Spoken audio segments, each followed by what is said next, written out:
Smile Too Inspired by True Fear. Based on Arab folklore. Introduction.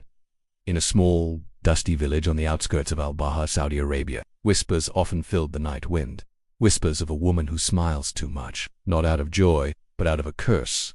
They called her Al-Basida, and they say she appears when someone mocks grief, when someone laughs at pain. Hani, a 22-year-old university student, didn't believe in folklore. Born and raised in Jeddah, he was modern, logical, and unapologetically skeptical. He only visited the village that summer to check on his grandfather's abandoned house, left untouched since his passing 3 years ago. Hani thought he'd clean it, sell it, and be back in the city within a week. But by the third night, he wasn't sleeping. Rising tension. The house was colder than it should have been. There were no neighbors nearby, no running water, and no working lights. He used a flashlight. The air smelled of old incense and rusted metal. Each evening, after Maghrib prayer, he would hear giggling outside the house, soft melodic giggling like that of a woman. He assumed it was his imagination, until one night he saw it. A smile in the window. Not a face, just the smile, hanging in the dark like a slit of white, still unmoving, watching.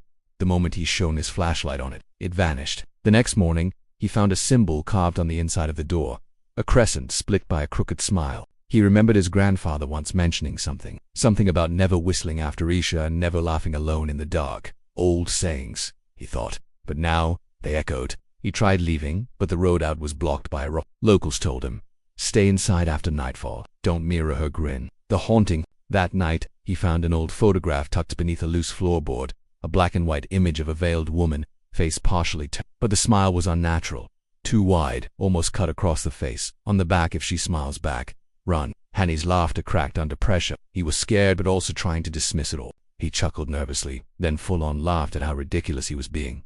And that's when he heard it behind him. A laugh, identical to his, echoing like a perfect mockery. He turned. Nothing. He ran to the living room. The mirrors were fogged, but he saw a silhouette standing behind him in the glass. A woman, dressed in white, veiled, and smiling. He didn't turn around. He read Ayat al-Kursi aloud. The reflection didn't move, until it did. The reflection smiled wider,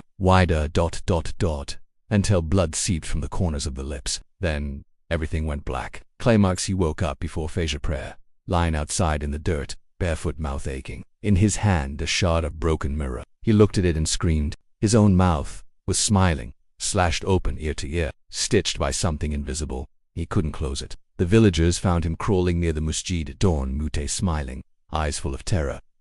They said he never spoke again. He now lives in an institute in Jeddah, sedated most of the time. Doctors say it's a psychotic break.